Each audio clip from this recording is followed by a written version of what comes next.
Good evening, everyone. Hello. Thank you for joining us at the Art Museum this evening. I am Amy Dehan. I am the Curator of Decorative Arts and Design here at the Cincinnati Art Museum.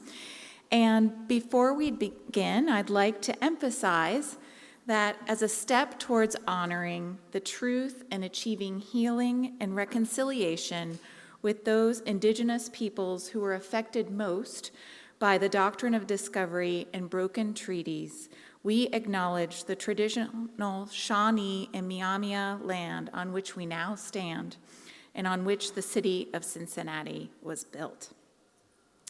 It is my great pleasure this evening to introduce tonight's guest artist, Dan Friday.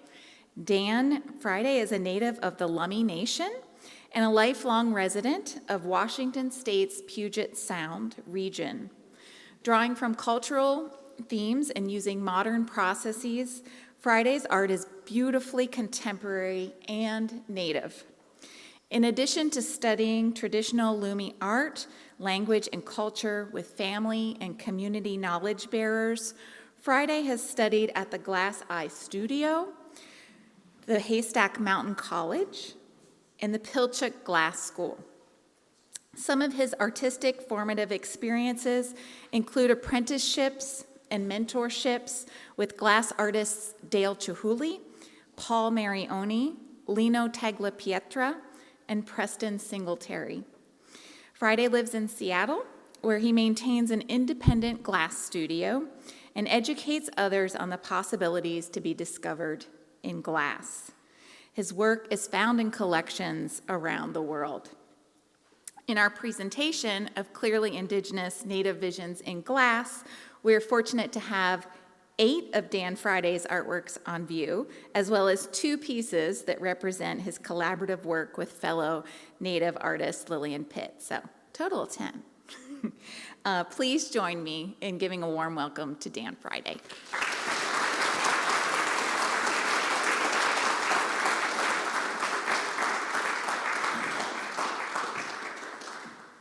Nausiam, Haishkasiam, Esenesnat Dan Friday, Esenesnat Kokot. I'm a member of the Lummi Nation. The Lummi is the conventional word for the Weklumi people or Lahakhtamish people, the people of the Salish Sea. It's a good honor to be here. Thanks again for having me. And the show looks great up here. You guys did a good job sticking it up. If I'm being honest, I helped a lot with the curatorial part of the show upstairs, but I was surprised by how many Native artists I didn't know. But it's a great intersection for me, and where I find a lot of where my work kind of is centered around is this intersection of glass, really historic way of making things, which has its own 3,500-year legacy, well-documented glassmaking, and then traditional Coast Salish and native themes. And so this show right here I'm really proud to be in it, and I think that it's a great step forward for Native people and the glass history. It's a great place to be. Like I said, I'm a member of the Lummi Nation. This little island right here on the very right in red is Lummi Island. This is the San Juan Islands in the Puget Sound, or you might have heard of the Salish Sea. That's Vancouver Island in the top left. You can see the border of Canada and the United States right there. So Lummi Island is named after the Weklumi people, but we're actually from the larger islands, San Juan and Orcas Island. The current day Lummi Reservation is in Bellingham Bay, and it's just that tiny little peninsula that sticks out. That is, basically a river delta and sort of a floodplain, but that's just where we're from. This slide is of my sister and I, my sister Ray Friday, and her work is also in the show. And she's not the type to get up here and start talking about herself, and so I get up here and I kind of beat her drum for her a little bit, because that's what you do. But we share, fortunately, our brother and sister, and have our own separate ways into glass, which is kind of a unique story. I'll spare you, but our path together, it's been great in glass. These are my brothers, my sister, my auntie Scala, the killer whale. These pictures right here I have are a lot of family pictures. In the very center is my great-great-grandfather, Heitaluk Osium, or Frank Hilaire, and he lived in a different time. His longhouse, these pictures are from like 1890, and I share these pictures because I, as a Native person, am really fortunate to have these pictures of my ancestors. So many Native people that don't look like Native people or don't have connections to their family don't have these pictures, and a lot of why being in the Puget Sound, signing the Point Elliott Treaty, his father, Salfano, signed the Point Elliott Treaty of 1855. And so many Native people have been disjointed from their connections to where they're from through moving, through the residential schools. What I learned from my great uncles and my elders in my family, I grew up knowing about the residential schools. And when you hear about it in the news today, it's great to see that they're talking about it and how that's it's common knowledge. And we're talking about Canada. Well, guess what? It was everywhere too. But it's just to hear that at least it's in the conversation. His life, Heitaluk, he raised 22 children in his longhouse. He had 3 wives. That's my great-great-grandmother, Agnes Haumea, who's actually also half Hawaiian too. The Hawaiians had a tribe of their own in the San Juan Islands. You won't hear about this in the history books, but when Captain Cook, they kept bringing indentured servants from Hawaii to the Northwest to work for the Hudson Bay Blanket Company, and that's just another little unknown history or family oral tradition. I come from an oral tradition. Historically, our family is, my great-grandfather. You'll hear about his life as an orator, but I want to point out in this picture the blankets. Those are Coast Salish woolly dog blankets, and that's haute couture of 1800 for the Coast Salish people. And I get a lot of inspirations from weavers. And again, this is Heitaluk again, Frank Hilaire. Again, I'm really fortunate to have these pictures of our family, and we're in the land where our ancestors are from, and so many people aren't. So many people are displaced, even though we have a shitty little river delta for our reservation with sandy loam soil where you can't build on very well. At least we're still where we're from, and so many people, as you guys know, have been moved or displaced from where they're from. This is, again, my great-great-grandfather, grandmother. This is a Nukin-style canoe. We're seafaring people or canoe people. Much like on the plains with the horse and the Comanche and the Shawnee and the people around here, we traveled vast distances and trade routes all through the Americas, Chaco Canyon into up and down. In a canoe, you can go about 300 miles in a day pretty easily. And this is a very small, this is an ocean-going canoe. This is just like the Toyota Prius of canoes. It's a Nukin-style canoe. This picture right here is of my great-great-grandfather in the back, Chief Martin, and in the very front and center to the right is my great-grandfather, Joseph Hilaire, and my namesake, Kokot. It means Story of the War Club.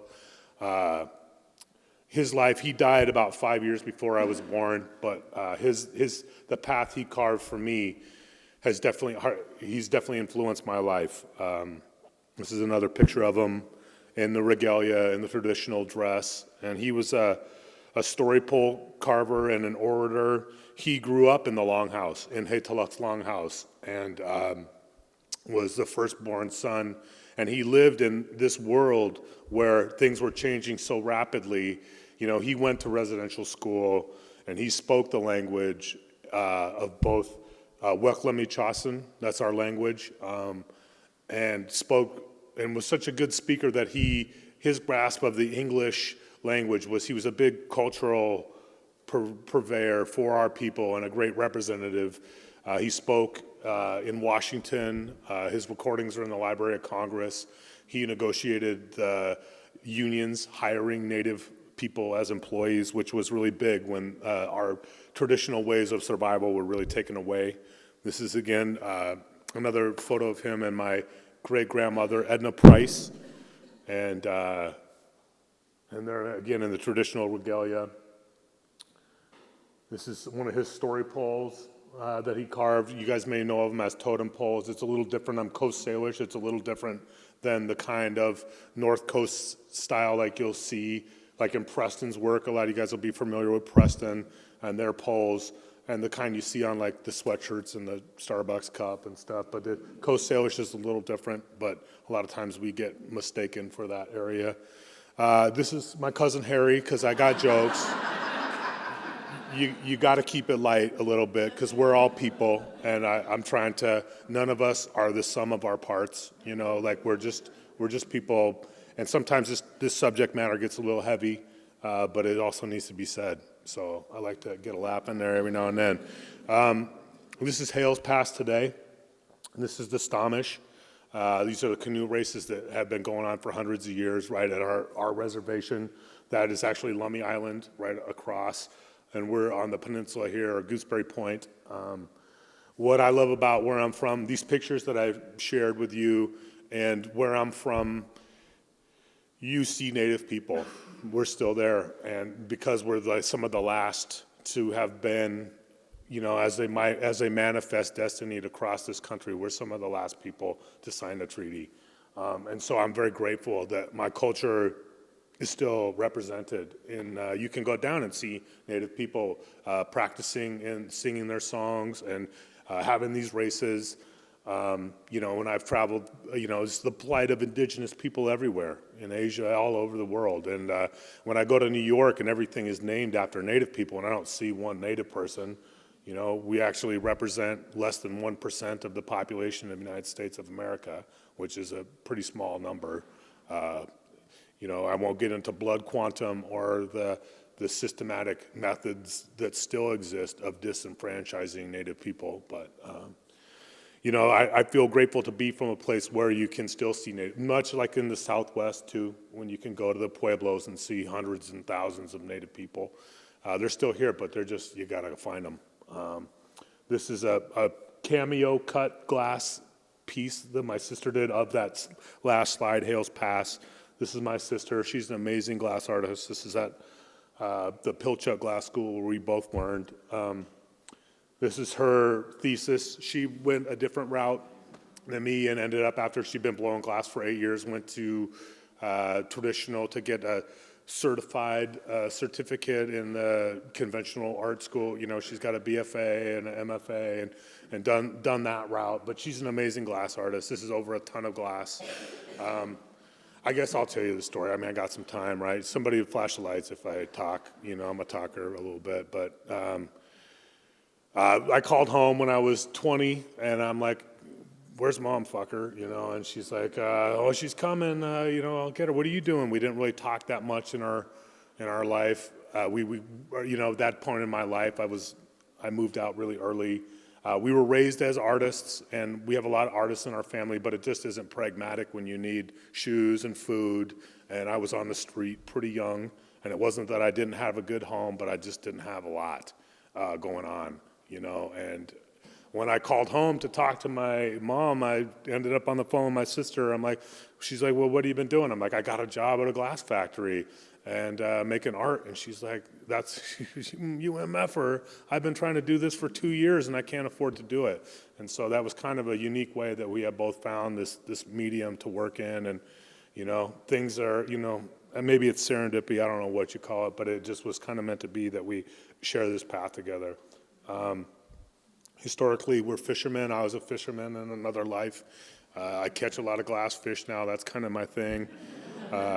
I was, like I said, I owned a tow truck when I was 16. I was on the street. I owned a lot of cars. I was a mechanic when my dad died. In Lummi history, when you pass away, they burn all your belongings to send them with you. And so the only thing of my father's that wasn't burned was his mechanic's tools, and all my uncles and cousins were fighting for him, and my Uncle Smokey in Nevada saved him for me.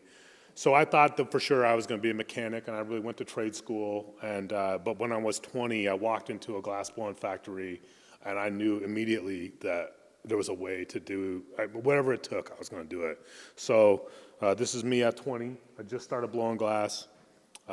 Shortly after going to the Pilchuck Glass School, meeting Preston. He's been a great mentor, and we've worked together quite a bit. But I don't work with him in the shop. I mean, I have quite a bit, but as a mentor, he's another person like my great-grandfather. He's carved this path for me. And a lot of the elders in that room, I know a lot of you guys weren't just on this tour, but like Larry Uncavana, Marvin Oliver, Tony Hohola, who just passed away a few months ago. These guys were some of the first natives to be working in glass. And you could make the argument that, glass art and native work, the conversation is there that, the beading work, if that's art, if a mosaic is artwork, then so is beading. And you could say that the first furnaces in America, glass furnaces, were built to make beads to trade with natives as commerce. And I don't know if they debate whether the story is true, that Manhattan was traded for a handful of wampum and shells and glass beads, but it was definitely some of the first exposure to glass that native people had. And native people are resourceful just like everybody else. I feel like they actually excel at that. And, some of the first jingle dresses, all these things are made with tobacco. Any material that becomes available to native people, they tend to use it. It just has been a couple hundred years now, and we have a glass show here at a museum, which is a big change from the way we historically made things. But no totem pole today carved or any of these amazing carvings. You wouldn't see them unless we had kind of adopted these new materials to work with. I'm going to blaze through some of these. Pilchuck Glass School, Pilchuck Totem Pole, Casting the Sword, meeting, this is Nancy Callahan, Bill, a good friend of mine, I'm making some work for Wendy Murayama, famous Japanese artist and professor. This is when I met Dale. I started working for Dale Chihuly in about 1999. That's Colin Powell and Dave Walters. But working for Dale, again, historically, what we call in Native communities, we call like a sit-beside art, or like you learn from your teachers or your elders, and glass is very much that way. You can go get a doctorate in Lisbon, in Portugal, or in England. You can get a doctorate in glass now. You can go to school and get a master's degree, but you can't read a book about how to play a violin, or play a guitar. It's just it's Malcolm Gladwell. You need 10,000 hours, and you can't fake that. And there's no, and then what you learn from your teachers, or my Oksalas, my teachers have taught me, that you just couldn't learn. It really has that old world, like apprenticeship, sort of sit beside sort of thing. So I've learned an amazing amount of things from working for Dale.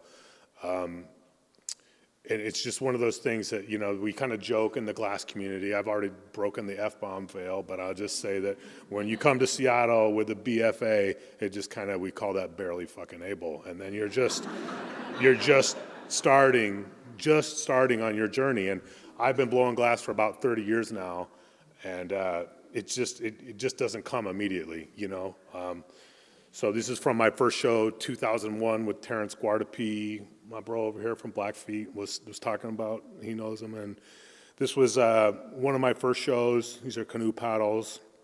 This is my first fishing boat, the Rubinator. But I started and I wrote the Reuben too big, so I couldn't fit the Nader. But that was from my uncle Reuben.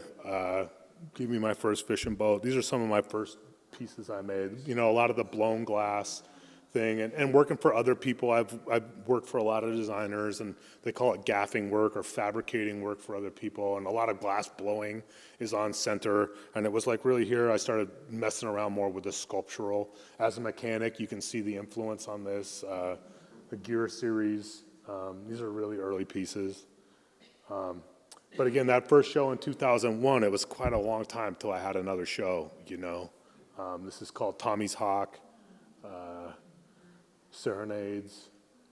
This piece is called This Land is glass musket, and the musket part is glass too. Trail of Tears. And it just glass, like I said, it's one of those things that's really difficult to get a foothold in. You know, it's like even if you do it, how do you find your voice?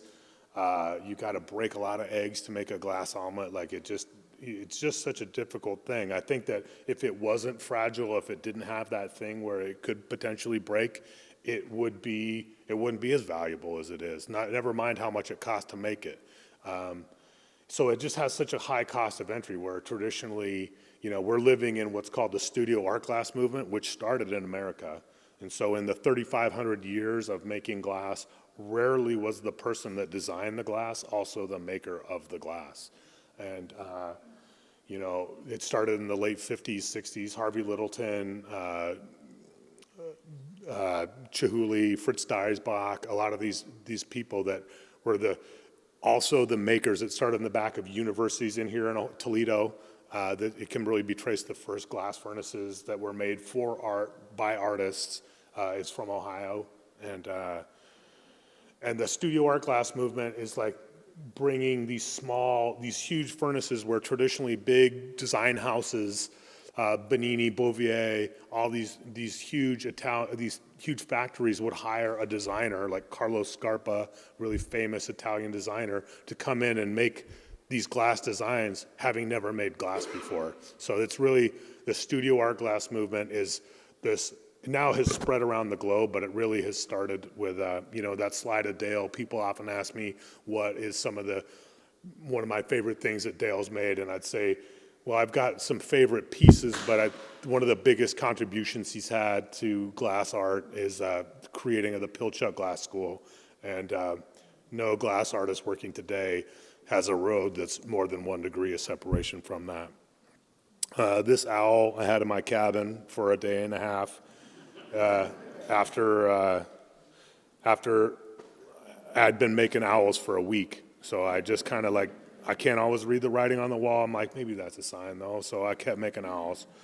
You can see a lot of my work is solid sculpted glass, which is this amount of glass, you know, it's probably, I mean, it's a little bigger than things in there, but that's probably 25 pounds of glass, and you could blow a huge vessel with it. But it's called working a maschiuto, or like solid sculpture in glass or offhand glass. It's sort of sculpting a piece of solid glass, and I can do everything but touch it with my hands. There's no molds. I use hand tools and try not to burn myself and get in there and hand sculpt everything. So it's a little different than the cast glass approach.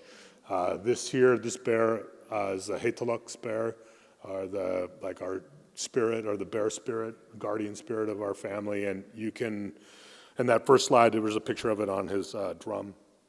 These are the bears. I make glass bears, quite a few. This is like the very first one, and it had 4 legs. And I don't know if you guys know glass, but it's just so difficult to punny up to 4 there's 4 attachments to this pipe. And so I decided eventually now they don't have legs, and I kind of let them be really glassy. Like I like to when I work with glass, one of the things I'm thinking about, I mean, because you can make glass really look ceramic, I really love the transparency. I use a lot of Venetian techniques. Glass is a material, like they say, it eats light, but it doesn't just reflect light, it transmits light. So anytime you see light cast through glass, it puts an amazing color behind it. These are some of my glass bears. You know, we're the bear family, where we're from.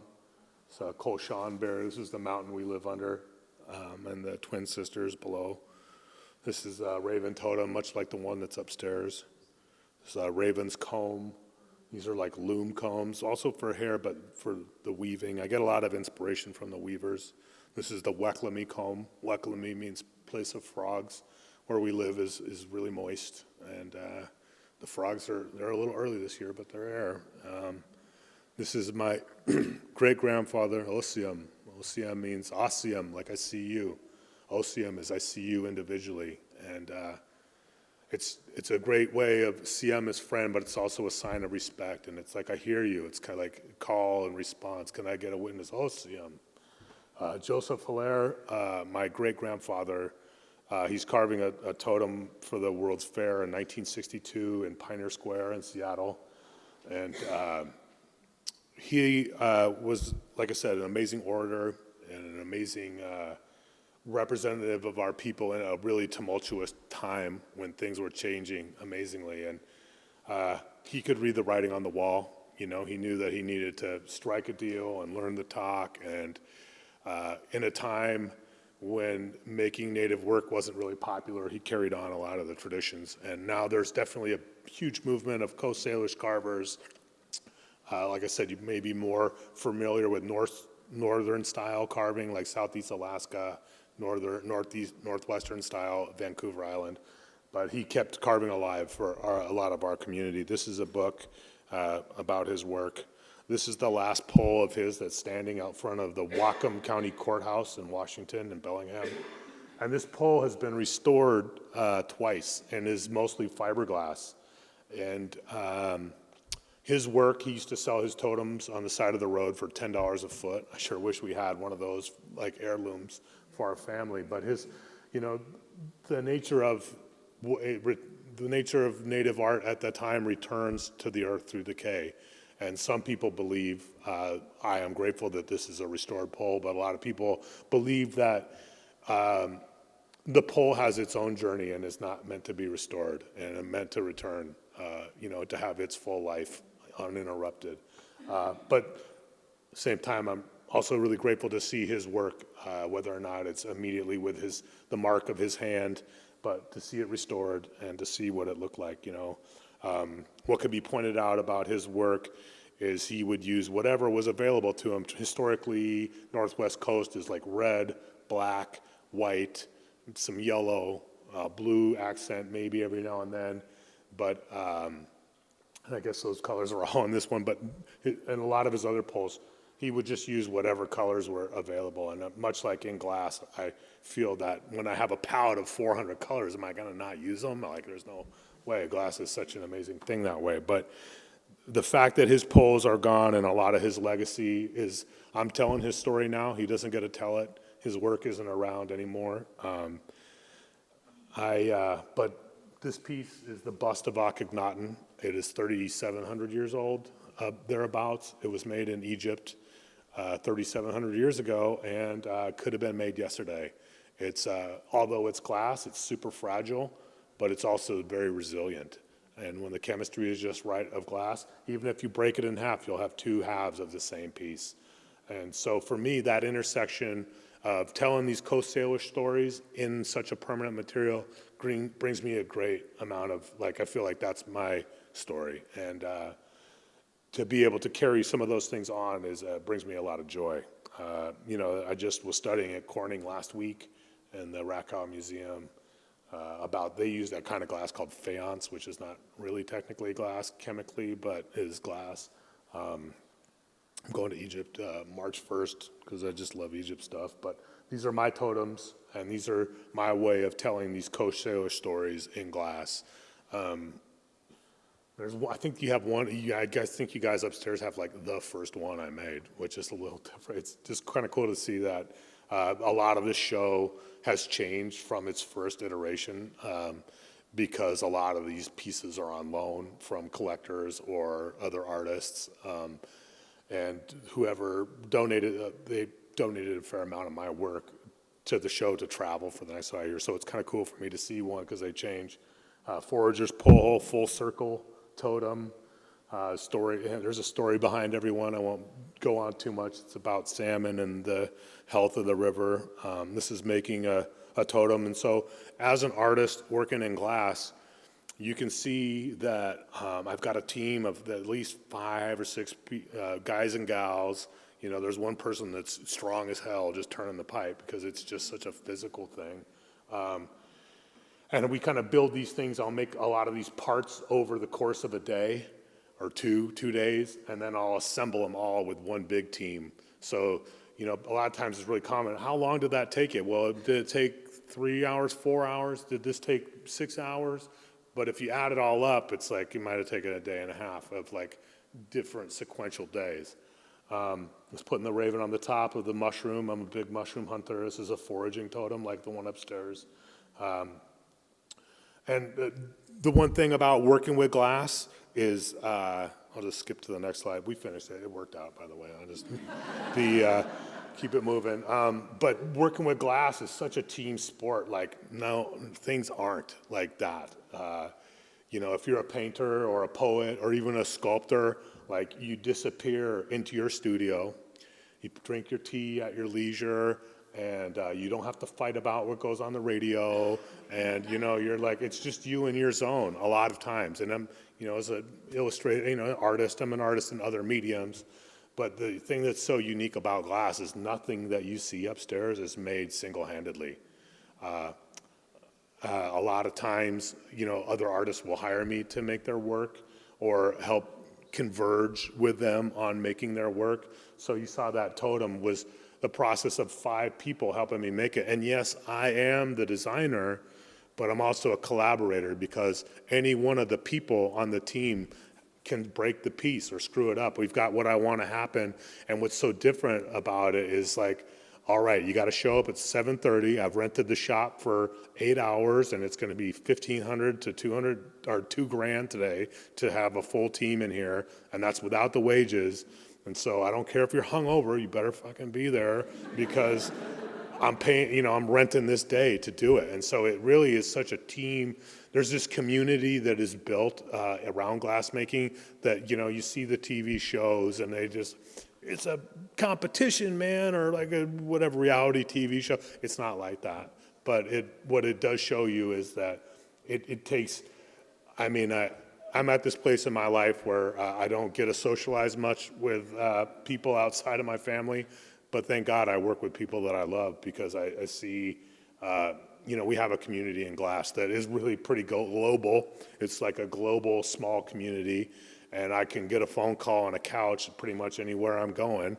And like, I don't know everybody here in Cincinnati in the glass world, but with one phone call, I could tell you, oh, this guy, yeah, no, you can go hit over there. And so it feels really great to be part of a community like that. And that's something that a lot of times people see glass in the gallery on the pedestal, and they don't know, one, how it's made, or how many people went into it, or two, like the part that people that make glass fall in love with is that process and that choreography that we have making work together. So I've been sitting on this slide for a minute. This is Chitopi, or the venerable auntie of the Lummi people, Fran James. Her son was a chief of the tribe, Chief Salish, passed away a couple years ago. And these people, her son Bill and Aunt Fran here, even more so, were huge cultural purveyors for our tribe and our people. And when many tribes in our area lost their language and lost their traditional basket weaving or weaving techniques, she was obviously a basket weaver, as you can see, but also wove mountain goat wool blankets and kept the language alive. And so at a time when it was illegal to speak our language, when they had the language beaten out of them at school, my great uncle, like I said, I grew up with these stories, very first stories you hear, and it's like, my great uncle would say I would get physically sick to hear the language spoken because it reminded him of all the violence that he went through. But that's what a freedom fighter looks like. You'd think it might be some big, bad mamma jamma, like out there swinging the war club. No, this is the person that kept the language alive, that kept the traditions alive. And so I have a lot of reverence for these little old ladies, weaving circle of little old ladies that has kept a lot of what we have today, what we hold on to as Lummi people, has survived through women like this. These are my baskets. It's a huckleberry basket. Baskets are pretty ubiquitous. Every culture has baskets. The patterns are pretty, ours have different meanings but you can find them around the world. No one owns the triangle, you know what I mean? But these baskets were such a huge part of our culture. The ability to store, carry things.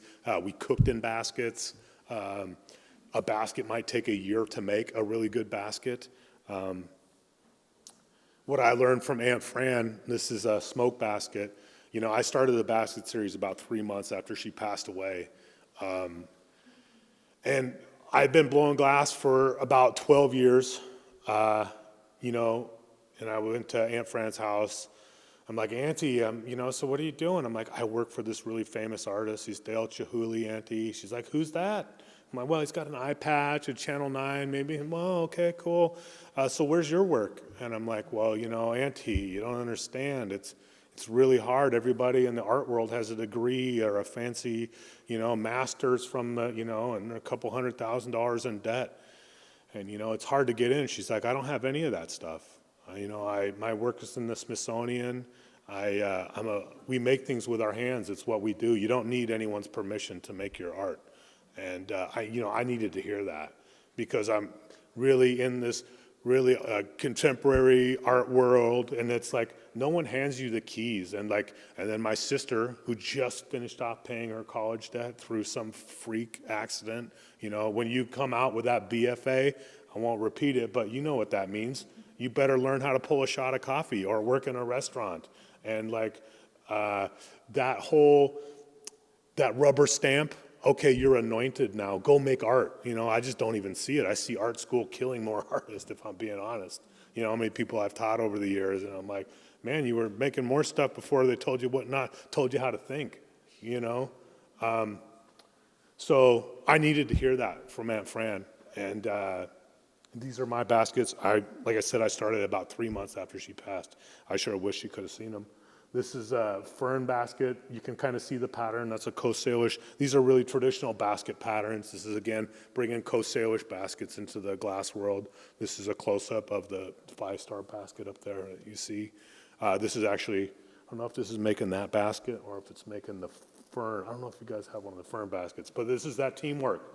So I lay out this little mosaic of canes, a really Venetian technique. I roll them up. I kind of create a cylinder that's open at one end. I plug it with a piece of glass, it becomes a bubble. Even though it's kind of chunky and still really textural, it's technically sealed off by that. I take black powder and sift it into those little valleys and wipe it away. And much like scrimshaw is ink in the recess of ivory scratchings, I do the same thing with black powder in the basket. I take another gather, and you can really see this choreography. My good friend Greg, OCM, rest in peace, is blowing in the pipe, Taylor's turning the pipe, and I'm affecting the bubble with my hand. That's 3 people that have to be in sync. And if anybody's ever done couples dancing, the game is don't step on each other's feet. And this is very much like that. And again, you may not see that, or if you just see glass blowing really quickly, you might not catch all the things that are going on. This is my sister, Ray Friday. Again, she's putting together a corn basket. I think this was a commission. I wish I would have saved that one. But you got to sell stuff to make a living. My grandpa selling his totems $10 a foot, huh? This is a basket pattern. This pattern is this technique of moving basketry into glass through the cane method. Cane is like a dowel of glass, like a candy cane is like a twisted cane of glass. It's basically just a rod or dowel. You take and cut these up and you lay it out like a mosaic. When I started making these baskets, like the Aunt Fran baskets, I kind of figured out that this was a great way for me to share with other Native artists, especially basket makers, how to make their works in glass. Here I am with some really Jim Demony, wherever Mary is. That's the homie right there. He passed away, but they got me in this picture with the elders, not because I earned it, but because I was the only one that blew glass. So we're teaching at the Evergreen Longhouse. The Longhouse, the Squickwheel, or the House of Welcome, is started by my great aunt Mary Ellen Hilaire Haytelwit, and she was a really powerful woman, a matriarch in our family. Again, there's a lot of powerful women in my family. She was the first female professor at the Evergreen State College, and she started the Longhouse program, which has affected so many people over the years. This actually is a picture of Hala. This is actually the making of that basket up there. I was trying to touch on that. Old Peter is her name, or Hala Peterson. And you can see that on the table. That's her Thunderbird basket there. It wouldn't it be great if you guys had that next to the other one? And so, and then that is on the table. You can see the tiles that she laid out with the canes I pulled to make her woven basket. And this is what blew up that piece that's upstairs. This is a venerable Auntie Lillian pit from Warm Springs. You can see a lot of the work upstairs of hers. Some is cast, some is blown. We collaborated to make those blown pieces up there. And again, like, it just brings me a lot of joy to share glass blowing with other Native people, because it's like, who's got 5 to 10 years to set aside to learn how to do this? I mean, let alone a lifetime. I've been doing it almost 30 years. I'm so unemployable if it's not like talking about my work or making work or doing glass or something. This is studying at the Burke Museum with my sister Ray and their archives. I've studied at museums around the country, the Field Museum in Chicago. These are Lummi canoe paddles. You know, I know the museums are getting a lot of flack right now. I understand. I don't know if that's serving the greater good to make it, he'll make it illegal to show Native work. But what some museums, like these two, have done a great job of doing is opening their doors to Native people to study in their archives. This is a Lummi clam basket.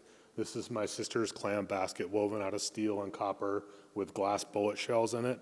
They're really spread apart like that traditionally so that the clams will filter out all the sand and stuff when you're harvesting clams. This is another picture of Haytaluk, or Frank Hilaire. He's teaching the settlers how to reef net fish. When the settlers first came to the Northwest, they had trouble making it through the winter, and so one of the things that Native people had was the commerce of trading salmon and fish and sustenance. This is Haytaluk teaching the settlers how to reef net fish in 1890. Reef netting originated in the San Juan Islands. And in this picture, it's a powerfully historic picture because it's, you know, he's sharing the technology of how we harvest fish when these people that were living there couldn't survive very well, and it consequently started the commercial reef net fishing industry, canning industry, and banned natives from reef net fishing. But that's the way it was. I bet he wished he didn't tell him. But you can see, it's hard to see in this model right here. There's 2 canoes, and there's a huge net called a shwala. It's a net suspended between the canoes, and that's the womb. That's the female energy. And you can see this ladder-looking like thing, or staircase, is made of rope with grass tied to it, and it creates what's called a false floor. So as the salmon swim through the sound or the sea, they're driven off the floor between, you know, so they'll go down and they'll dig up all they'll create this channel in the weeds on the bottom, and they'll create this little ramp off of the seabed up into between the canoes, and they'll pull the canoes together and catch them. This is reef net fishing, circa 1890, Lummi people at Cherry Point. And again, it was made illegal shortly thereafter, and that's when natives, like my great-grandfather, really had to lobby to get natives hired by unions because they really didn't have a way to feed themselves.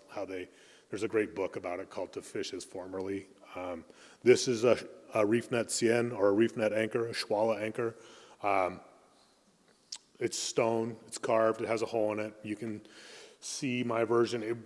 So if you see like all the runways are held down with these anchor stones, and then there's all these anchor lines. So as Native people are trying to argue for their treaty rights to be upheld, they're like, no, look, this is our historic fishing ground. You know, like, well, where's your deed? Do you have a title for that? Where's your paper that says that? You know, like, how do we know? Well, these anchor stones, now that they do archaeology under the water, we can prove where we fished. I mean, like, thank God they were made of stone, because nothing else we would have said would have proved it, right? These anchor stones, you know, it's like a really, you know, it's literally like an anchor, what's kind of held us to that place. And now they've allowed, you know, the U.S. government has allowed Lummi tribe to fish at Cherry Point again, which is a step in the right direction. These are my anchors. This is woven cedar bark rope. Historically, they're kind of out of cedar root or spruce root too, but the cedar, the bark rope just looks prettier. Some more anchor stones. Salmon, the Shunno. We're salmon people. I catch glass fish now. You know, I won't tell you what to think about climate change. I think that there's a lot of marketing around it, and I don't know if I believe what everybody's telling me, but I can tell you what I do see is, as a fisherman in my small lifetime, that the amount of fish that come back every year is just not the same. And in the Puget Sound, where we're from 100 years ago, the average size of a salmon was 100 pounds, and now you're lucky to get a 30-pound one. You're lucky to see a 15-pound one. They just are not the same. Yeah, Chanel, again, you'll see one upstairs. So in the small history of glass making for 4,000 years, the first pieces of glass are spun on a mandrel of dung, and there's glass wrapped around a dung core or clay core to form a bead or a small vessel. Some of the very first things made are fish. Fish are a great thing to make because it's like, I mean, who's to say? You could make you can make the ugliest fish you want, and I'll go find you a book where there's one like that right there. It's kind of a forgiving thing to make, like in the 4,000 years of glass fish making, I made some of the ugliest fish, but it wasn't until I figured out how to make them this way with the encalmo technique so I could have the head be solid and the body blown that I was really like, okay, that's what I want to make them life size. They can't be solid and too heavy, so they got to be blown, but the solid sculpting is I wouldn't say it's a signature of my thing, but it's a really like Italian way of sculpting is the solid way. Take a dip in the fresh glass. This is how I sculpt the tail. Come over, I've got the whole body punnied up, and I'll just kind of dip a little more fresh glass on there, and it kind of helps the pattern continue down and, kind of pull it out. And so glass has this really crazy workability of about like 2 minutes max, and then you got to jump in there and heat it up. So we've edited some of this out, but we're working with material that's about 2,000 degrees when it's fresh, 2,100 degrees. So it's really, it really becomes this crazy little dance. That piece made it too. I'll skip that. This is Doug Burgess. He's an apprentice of mine. This is the Schwalla that I made for my show at the museum. There might be a couple more books left, but it kind of explains more of this from my museum show at the Museum of Northwest Art. You can see my anchor stones and the net. What I will say really quickly, and I know I've been talking quite a while, but I'll move really quickly after this, but that hoop, that willow branch hoop that they put at the end of the Schwalla, that's the portal of the womb of the net. The net is the womb. This is the exit. The chief of the salmon people, the tip of the spear, as they travel in a spear, they travel in a point. The tips are the really big genetic breeders, the really big ones. The tip of the spear, that hole allowed the chief to escape every time.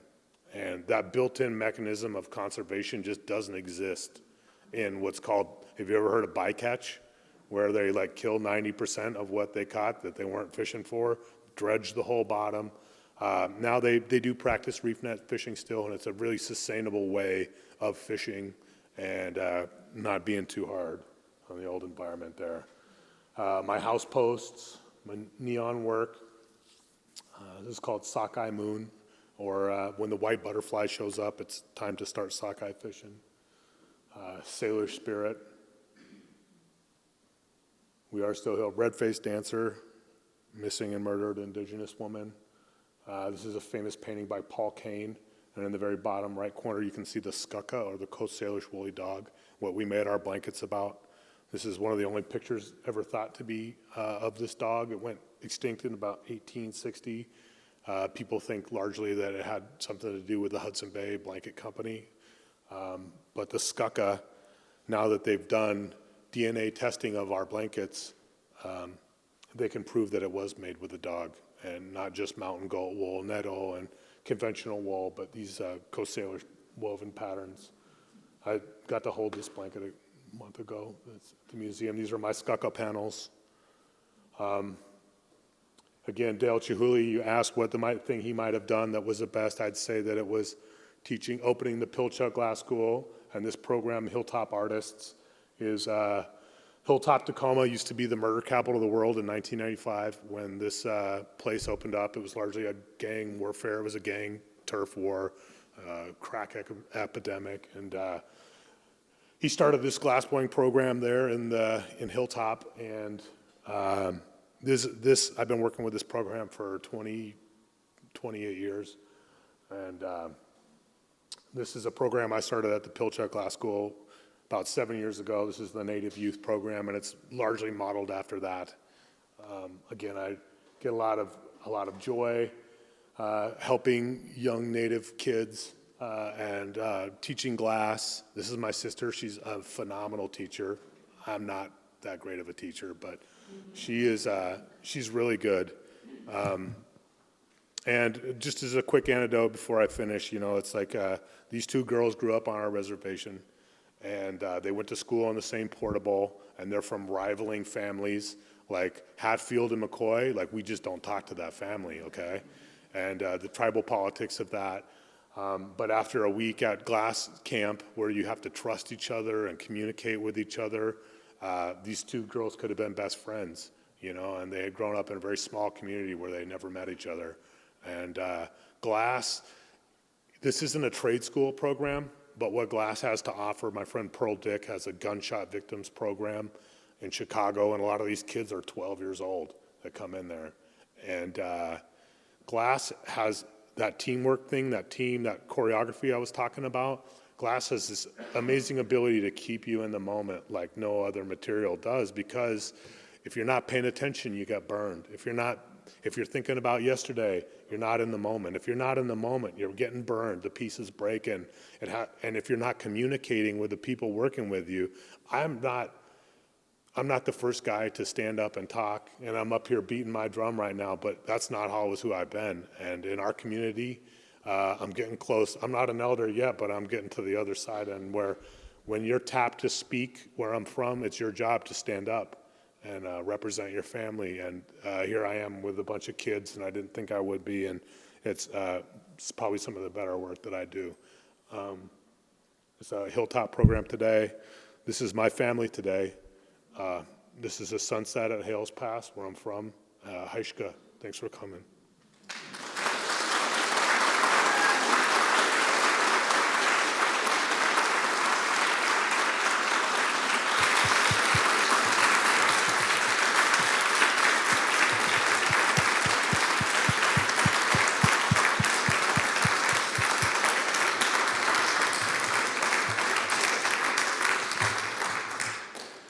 Thank you, Dan. Thank you so much for being here. That was Thanks, Haley. very exciting. I really enjoyed it. We have a few minutes for some questions from the audience. If you could wait for the microphone, and I will bring it over to you. But just raise your hand, and I will do a little You can job. just say it with your chest, too. That's how we speak. The only reason I asked for the I'm mic is just because the recording picks it up better. You mean you're recording this, all those F-bombs? We recorded it. It was in your contract. I'm joking. Anybody? Not all at once. It's cool. I would wonder if the breathing aspect of glass, you have any remarks upon that? The breathing? Breathing Like aspect the blowing of the yeah, glass? the breath. Well, it's funny you mentioned the breath. There's a couple thoughts. So like blowing up a glass vessel, you don't really have to be like a trumpet player, because you only blow when it's hot. And there's actually very little blow. Like, there's a moment or like a crescendo when you like blow. But other than that, you're not blowing all that much. But what I would say is much like in Hawaiian culture, in Lummi culture, I guess this isn't glass related, they have a saying like a haole, or like to have no breath. Like, we share the breath. When you touch the forehead, you share the breath with the people. You hug the people, and breath is really important, and that's how our language is spoken. It's really hard to read Coast Salish because, like my name, Kokot, there's like a breath, and you say it with your breath, and you say it with your chest. So breath is really important where I'm from, but blowing glass, you don't have to be like a tuba player or anything. You just kind of only blow. If you're blowing that hard, it needs to be hotter. That's what I was referencing. Like, Yeah. for me, the symbolic nature of breath and making art, and I mean, everybody's doing it right yeah, now. everybody's doing it. Keep going. Just keep breathing. Thank you for your talk. It was really inspiring, and all the work upstairs was really inspiring. Haishka. So can you talk a little bit more, you touched on it at the beginning, but can you talk a little bit more about cross-cultural pollination with, say, like the glass blowers in Italy and other places around the world with your communities, with the indigenous communities? Yeah, I mean, it's definitely, you just got to go upstairs to see. I mean, we're at this little moment that's like definitely a chapter of the studio art glass movement. All the kids that I teach, I mean, I don't teach because it's not like trade school. Like, when the first time I did the native program at the school, it was, I had a hard time getting kids up there from the tribes, honestly. Like, I'm like, hey, look, I'm literally your cousin. Just send me your kid for the week, and we'll feed him and clothe him, and you know. But it's not trade school, and so we ended up using a lot of younger kids from they call it Lummi Youth Academy, and it's the foster program for the tribes. I won't get into it too much, but like, you know, a lot of times you read about third world countries and what's going on. I could show you one right across Bellingham Bay, where only the most affluent people live, and just on the other side of that bay, you know, kids are using a bucket to go to the bathroom, and there's an extension cord going through 3 properties, and families are living in cars on a reservation that's not even 10 minutes from a place, and you don't have to go so far away to see a third world country, and you might not see that. It's heartbreaking to see. It really is, and like, there's this part of me that's torn about talking about it, or, you know, I'm not going to show videos of this. Like, I respect these people, and like, and these are people in my family that are living on the edge, a lot of them. And so to start this program is a really weird, like, it's just a weird carrot to dangle. Like, hey, look, I blow glass, and I'm going to go down to, you know, Cincinnati and give this talk, and we're having this glass art show, and, you know, here, you know, try this thing that you'll never have access to again. So it was really weird. It's just a tough thing, but one person at a time. If none of these kids that I teach, you know, if it's 1 in 50 that, I mean, if it's even that, I don't even know. But like Doug Burgess, I showed a slide of him. He's my apprentice today. He's from Haida, from Vancouver Island, and he's a tribal young man now, but I've known him since he was a little kid. And you know, I'm not the elder he asks for, I'm the elder he gets, you know, so. I don't know if that's helpful, but. Earlier you mentioned when you were kind of discovering the current way you make your salmon, that you made some ugly fish. Oh, yeah. And my question is, how did you kind of work through that and change the way you did something? I know you mentioned kind of the apprenticeship style working. Yeah. That is how you learn. Have you ever just tried something you haven't personally seen someone do? Oh, yeah. How do you kind of like... The fish that I made, that's all something I'd never seen anybody do. And it was just, I think more than that is I'm just stubborn as hell. And so you just don't give up. And, you know, I made, you know, like the whole realistic, like, do they need an eye? You'll see, what's a great thing is across the case from my salmon is you'll see Raven's salmon. And he spends days just making the eyes, and he's making whiskers and like little fin tips. And I just, my aesthetic is I'm going for a really simple, like, design kind of form. Like, I don't think you need, my bear didn't need legs, but I needed it to be a fish, and it doesn't need to have all those things to inform you about that. And one of the things I think about when I'm working with glasses, I want to let it be glassy. Like, I don't, you know, it doesn't need to be I don't need every little, what are the key elements of a bear? You've got ears, you've got a tail, you've got a nose, and like, I fuss over those little things a lot, but like, sometimes I just let the glass do, I mean, I think glass is, it's a tough mistress that way. It's a lot of like give and take. Like, you know, what's the glass going to let me do, and what do I really want to, you know, how much time am I going to spend figuring that out? I mean, I would just say that about the fish is I tried making them solid, but to get them big, it's just like, I'm not even that strong. It's just an amazing amount of glass I would have taken. So the incalmo, which is like an Italian technique, I'd never seen it done with solid and blown. So the head is solid. It goes onto a blown body. It goes on so hot that it becomes homogeneous, and so that's why it's kind of a reference to my other work where it's solid sculpted and blown. You just keep grinding. What's up? Say it with your chest. Just stand up. Let it out.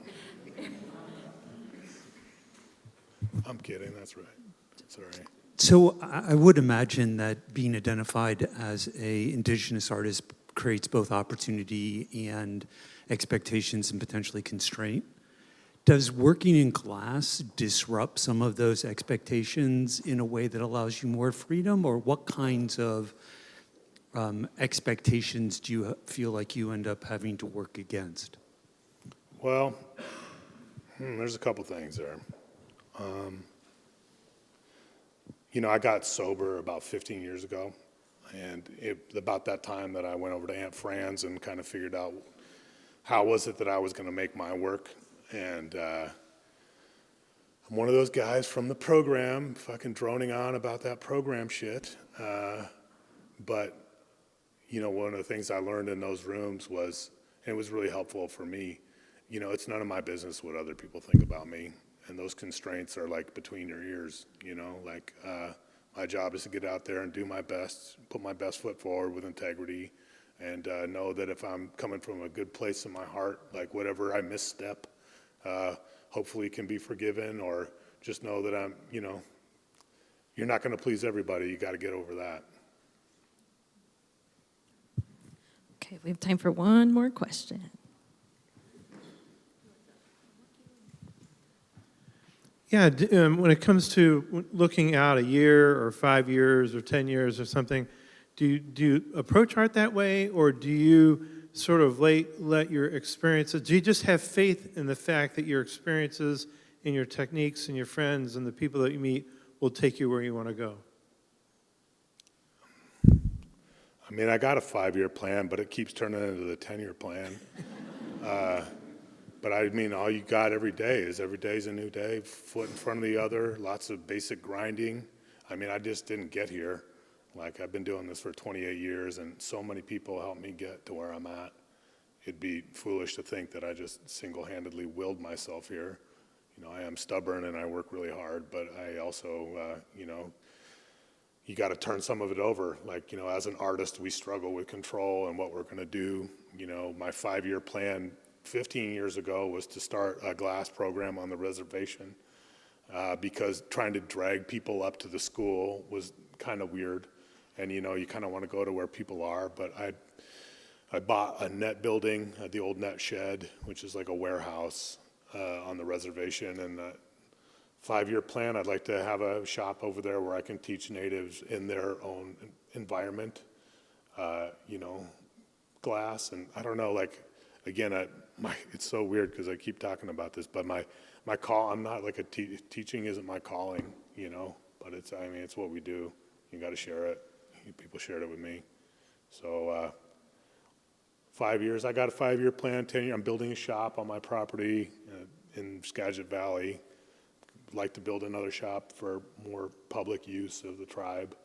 But I mean, sometimes my to-do list is just today. I mean, like, I got to catch a plane, and I'm catching a plane in a couple more days, and make sure to spend some time with my kids when that pops up. But yeah, I mean, again, the best intentions laid, that's what I got to come with, Haishka, thanks for coming. Haishka. Thank you.